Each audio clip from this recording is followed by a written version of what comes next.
दूर दूर तक फैला ये जो पानी तुम देख रही हो, ये देखने में तो पानी जैसा लगता है, महसूस करने में पानी जैसा लगता है, पर ये पानी है नहीं, ये खारा है। इससे प्यास नहीं बुझाई जा सकती। तुम्हारी ये जिंदगी भी ऐसी ही है जो देखने में तो जिंदगी जैसी लगती है, महसूस करने में जिंदगी जैसी लगती है, पर जिंदगी है नहीं।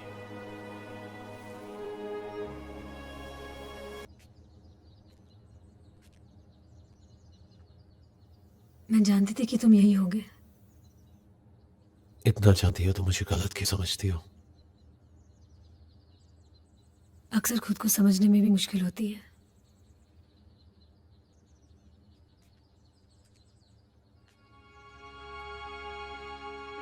किसी रिश्ते के साथ काफी दूर तक चलने के बाद उसका नाम बदलना आसान नहीं होता। मुझे कुछ वक्त चाहिए। क्या तुम मुझे वो दोगे?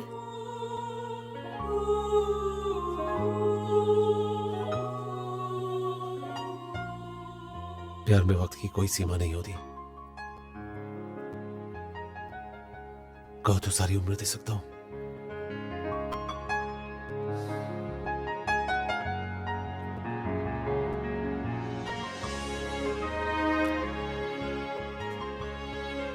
आज से तुम्हारे सारे दुख मेरे और मेरे सारे सुख तुम्हारे। भरोसा है मुझ पर?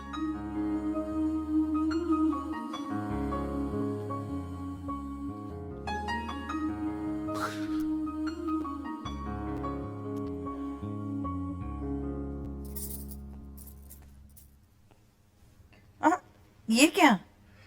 एक मीठा सा सरप्राइज, ये लो। आप हाथ हटाएंगे तो देखो ना। Okay.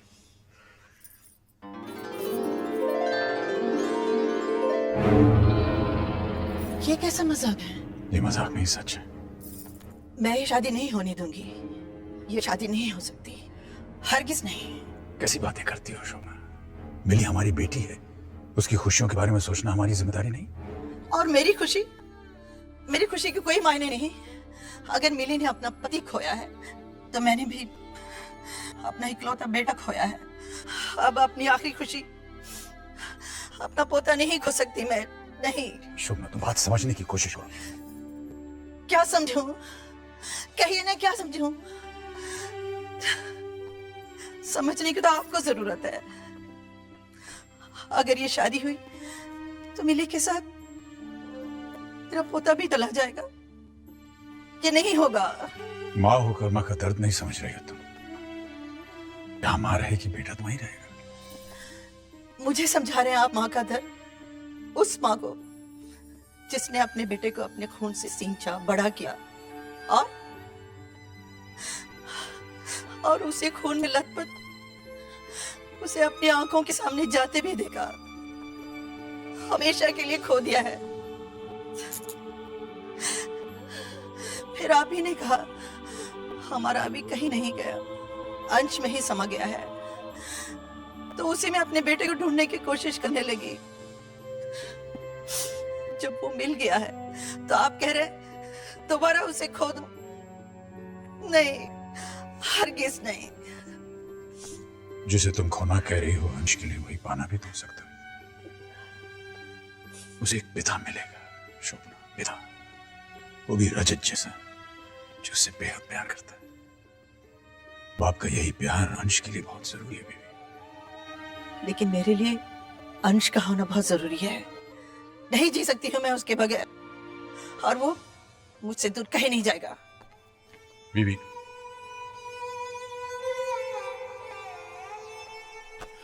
बेड़ा गर्क, काश ये खबर सुनने से पहले ये धरती फट जाती और मैं इसमें समा जाता। इस छोटे ने तो मेरी नाक काट डाली।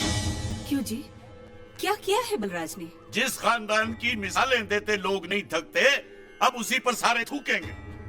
पागल हो गया बलराज, पागल। ऐसा ना करो। तुम चुप रहो। अंग्रेजी के 4 अक्षर क्या पढ़ लिए, रिवायतों की उल्टी गंगा बहाने लग पड़ा। विधवा को श्राद्ध कराने चला है मूठ। हमारी 7 पुस्तों में ये अनर्थ न कभी हुआ है और न कभी होगा। रिवायतों की सफेद चादर पर मैं बदनामी का एक भी दाग नहीं लगने दूंगा, हरगिज़ नहीं। ये क्या कर रहे हैं? चाचू सीधे साधे आदमी है, इसलिए धोखा खा गए। लेकिन मैं देखते ही पहचान गया था कि ये रजत सही बंदा नहीं है। अरे दोस्ती की आड़ में मिली के साथ मिलकर लंबा हाथ मारना चाहता है, और वही हुआ। लेकिन मैं उसके इरादे कामयाब नहीं होने दूंगा। देखता हूं ये शादी कैसे होती। अरे सुनो भैया,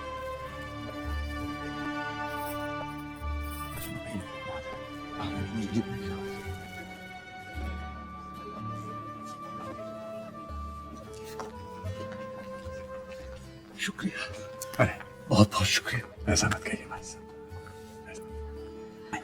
वर वधु को मंडप में ले आइए यजमान, शुभ मुहूर्त आरंभ हो चुका है। ठहरे, मैं अभी आता हूं।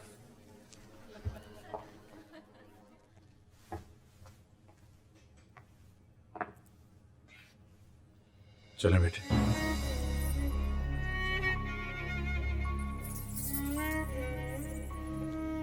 क्या बात है?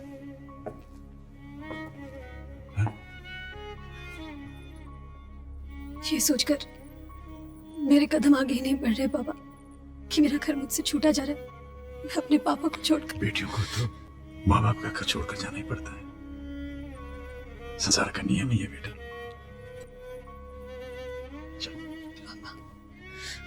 आपने मुझे बेटी कहा ही नहीं, माना भी है।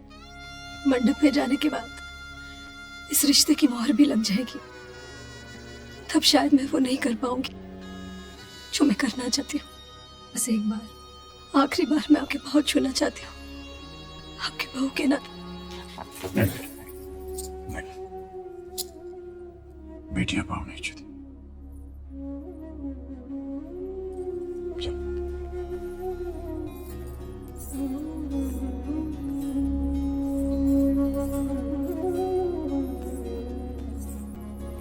खुश हो बेटे, खुश हो।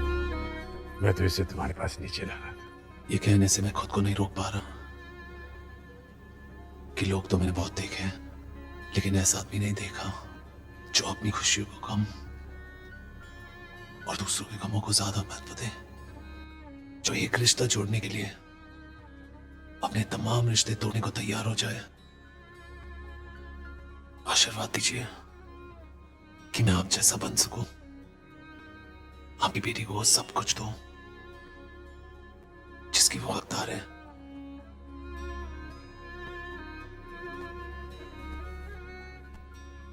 मुझे तुम पर पूरा भरोसा है बेटे।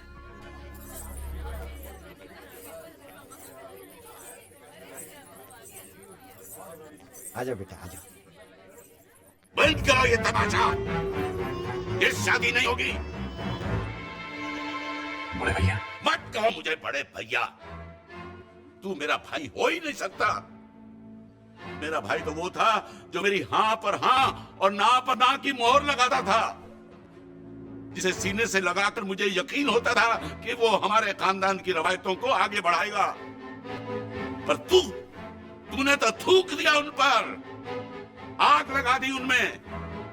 अरे तू तो खुद ही देख चुका है परंपराओं को ठुकराने का नतीजा। विधवा की मौजूदगी से बदशुगनी ना फैले इसलिए नहीं लेकर आया था पुष्पा को अभी के ब्याह पर तू नहीं माना, बुलवा ली ही रिया इसे, और फिर बेटा खोकर उसका अंजाम भी देख लिया। अब आप किसी का मुंह बंद नहीं कर सकते हैं चाचू। अपनी घर की बहू को गैर मर्द को सौंपते हुए आपकी आत्मा ने आपको बिल्कुल धिकारा नहीं? शर्म नहीं आई आपको? इनकी आत्मा मर चुकी है भूषी, तभी तो बेटा खोकर आत्मरी हो चुकी मेरी बहन से अब ये पोता छीनकर उसे बिल्कुल ही मार डालना चाहते हैं।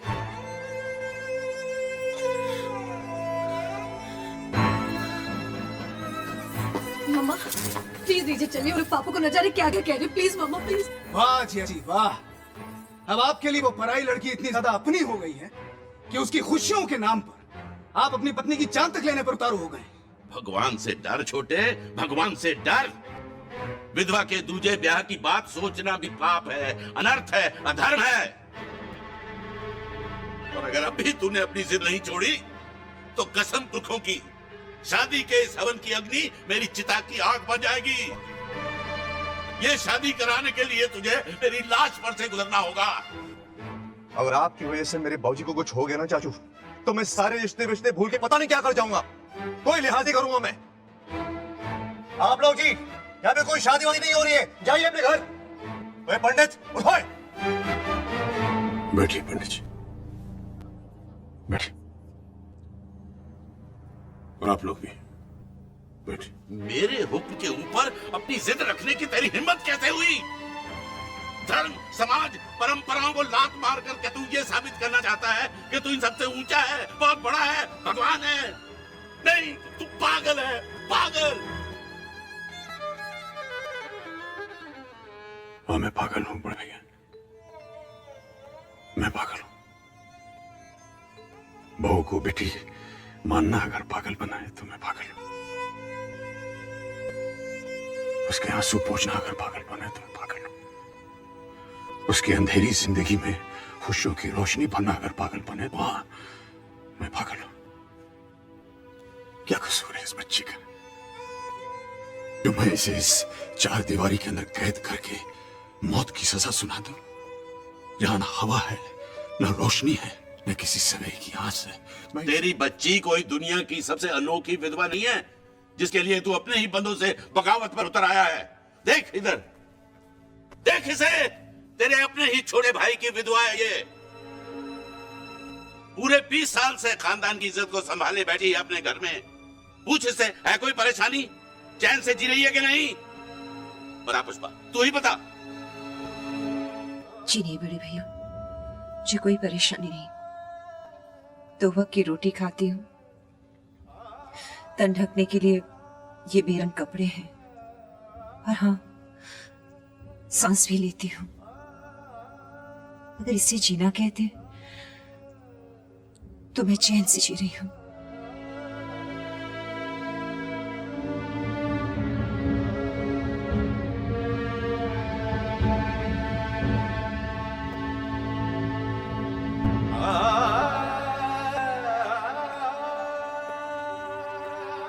मुझे माफ कर दो पुष्पा, उस वक्त मैं चुप गया। विरोध करने के लिए मैं हिम्मत नहीं जुटा पाया, लेकिन आज मुझे कोई नहीं रोक सकता। न धर्म, न समाज, न रवायत, कोई नहीं। और कौन सा धर्म, कौन सा समाज, कौन सी रवायत? वो जो पति के मरने के बाद एक जीती जागती औरत को जिंदा लाश बना देती है, या वो जो उससे उसके जीने का हक ही छीन लेती? लोग कहते हैं कि सती की प्रथा जो है वो बंद हो गई है। कहां बंद हुई है? वो तो आज भी जीवित है। पति की चिता पे ना सही, लेकिन परंपराओं की चिता पर आज भी न जाने कितनी औरतें पल पल सती हो रही हैं, दिल दिल के मर रही हैं। इस पुष्पा की तरह सिर्फ सांसें ले रही हैं। लेकिन मैं अपनी बेटी को सिर्फ सांसें लेने के लिए जिंदा नहीं रखूंगा। मैं उसे जिंदगी का वो आईना दूंगा जिसमें वो अपना एक नया चेहरा देख सके, जिसमें रंग हो, नूर हो, खुशियां हो। बड़े भाई साहब, बड़ी विनम्रता के साथ मैं आपसे कुछ कहना चाहूंगा।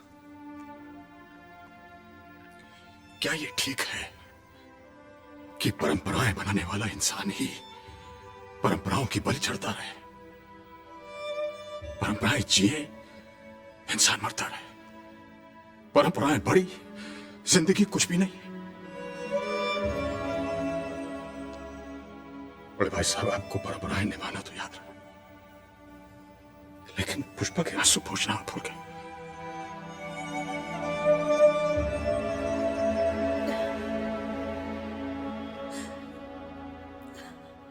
और एक सवाल मैं तुमसे भी पूछना चाहूंगा बीवी।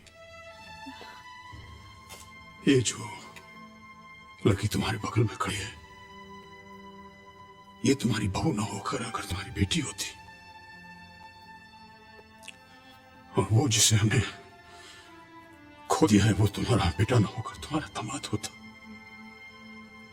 तो क्या तब भी तुम अपनी बेटी के उजड़े हुए घर को बसता हुआ देखकर इसी तरह विरोध करती? उसके सूने माथे पर एक नई बिंदिया चमकते हुए देखकर एतराज करती? उसके बेटी के सर पर एक बाप के ममता के हाथों को नकार देती तुम? क्या करती तुम बेबी? मुझे माफ कर दीजिए। मैं स्वार्थी बन गई थी, खुदगर्ज बन गई थी। सच तो ये है, आप मिली के पिता बन गए, लेकिन मैं ना इसकी मां बन सकी, ना आपकी पत्नी। आज जब इस तूफान में आपको सबसे ज्यादा जरूरत मेरी थी, मैंने आपको अकेला छोड़ दिया। भगवान भी मुझे माफ नहीं करेगा। यजमान, राहु काल आरंभ होने वाला है, जल्दी कीजिए। अरे नहीं पंडित जी, राहु काल तो तभी आकर चला गया जब मेरे जैसे पागल को अक्ल आ गई। छोटे, मुझे माफ कर दे। नहीं बड़े भैया, नहीं, मत कह मुझे बड़े भैया, मैं इस लायक नहीं हूं। नहीं, मैं बड़ा नहीं, बड़ा तो तू है। आज तुझी से सीखा, जिंदगी बड़ी, परंपरा छोटी। परंपराओं की लकीरें जब धुंधली पड़ जाती हैं, तो नई लकीरें खींचने से परहेज नहीं करना चाहिए।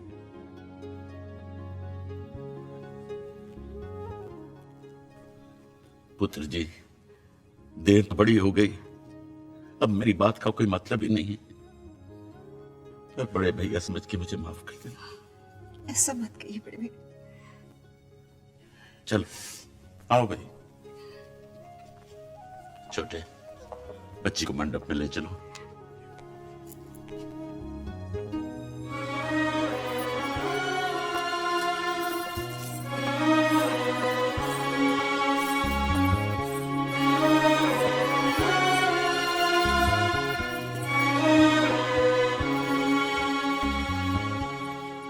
पंडित जी शुरू करो। ओम सहस्रशीर्षः पूर्वकः सहस्राक्षः सहस्रपादः स भूमिगुं तस्त्रत्वा तत्तिष्ठत शशांगुलम। कन्यादान के लिए कन्या के माता पिता को बुलाइए। वही भाई साहब।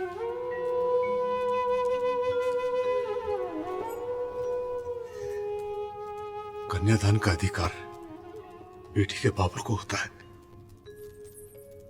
और वो बाबुल मैं नहीं, आप। ऐसा मत कहिए भाई साहब।